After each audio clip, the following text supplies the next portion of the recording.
Okay, hey Savannah. I was trying to flip this camera around, but I can't figure out how. So I'm just going to show you real quick on my iPad on building a recipe. Oh, let me get down here. Okay, so I'm on my iPad.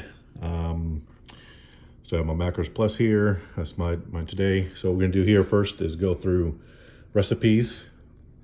So you can do it a couple ways. Actually, let's go, so this way. So I'm confused. Here's a bunch of recipes that I have here built. So it'll probably look different on your phone because it's an iPad, but you slide over, you know how to do that.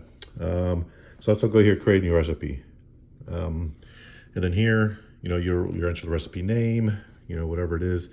Let's say it's your, I don't know what your deal was, bread, I guess, whatever you want to name it. Oh, let's see, bread. And then, you can do 1 serving, or if you're going to make it split up to 4, you can do 4 here. However you feel like you split it up, that's really up to you. This could be either the total servings it's going to be, so if you're going to cut up to 4 pieces like in your example, or you can do the total weight of it after it's been cooked. So this is where you would enter that.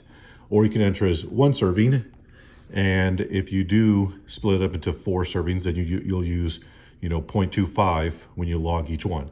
Either way, it's going to come out correct. So let's just say in your example we did 4, which is totally fine. 1 or 4 is fine. Then here we'll add the ingredients. So ingredients, I don't have all your ingredients that you listed in your email. So I'm gonna show you what ingredients I have in here. So the thing we'll do now, first thing we have to do is to make sure that all the ingredients that we are going to use are already in our custom and favorites. Oh, come on, custom and favorites. I was going through a little. Okay, custom and favorites. So you can go through and look for your ingredients you're using. So let's say egg whites. I use egg whites, but I think yours was egg white substitutes. Whenever we use egg whites, it gets checked. Then you can delete that. Let's say you used, I forget what else you used in there. I think it was oil. I think you used a little bit of spray oil.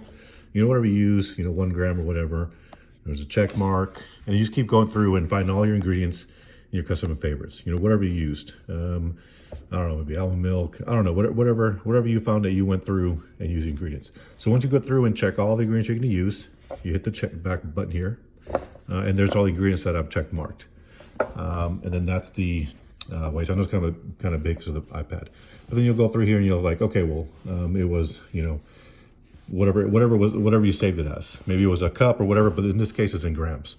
So maybe I used 200 grams of egg whites. Maybe I used, 10 grams of oil. And then almond milk, whatever ingredients are, maybe I used a cup, 240 milliliters a cup. So there's all your ingredients that you added. And there's all the ingredients list.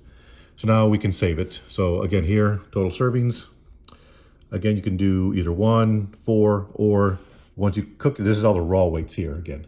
So these are all the raw weights you used.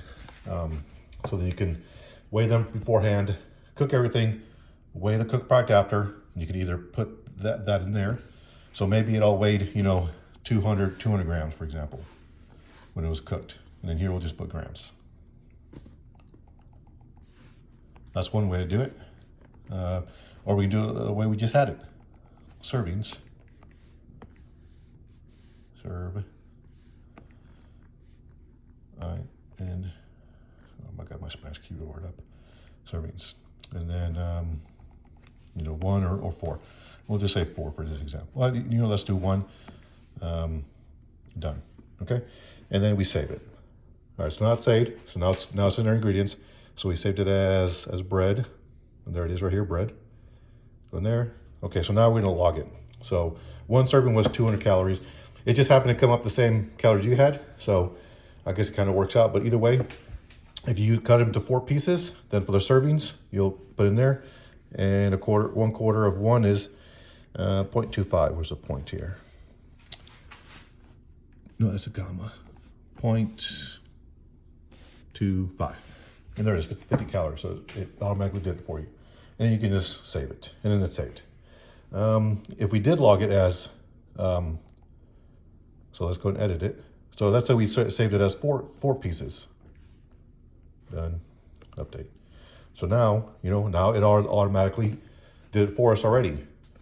If we ate the 4 pieces, it would have been to the what we did for 1. Maybe it'd be a little confusing, but either way is going to work. You knew either way you want to do it on your end. It's totally fine. This point is that's basically how you build a recipe. Get your raw ingredients in, weigh them. The serving size at the end here, the serving size can be the total weight, and then we just weigh out a portion after we're done. So let's say in this example, maybe everything weighed 200 grams when we were done. Well, I'll leave the servings, but let's say it's the grams. And just update. So now, if you pour out your 1/4 of it, 50 grams, same thing, comes out the same thing, 50 calories. But let's say maybe you're like, oh, well, no, I only ate 25. You know, maybe 1/8 of it, for example. That's 1/8 of the total 200 calories. But either way, it's going to work out. Or go back to the original example. Yeah, so we call it 1. 200, if we add 1/4 of it, 0.25. However you want to do it is really good. But main thing is to get all your ingredients in here. Whoops. Get all your ingredients here, raw. That serving can be however you see fit. If it's something you can easily split up, you can put the servings. If you want to weigh it all, you can weigh it all. What I want to do is 1 whole piece and update what you ate by 1/4, half, whatever. Maybe get the whole thing, 1 serving, however you want to do it. So hope this helps. Let me know. I'll see you. Bye-bye.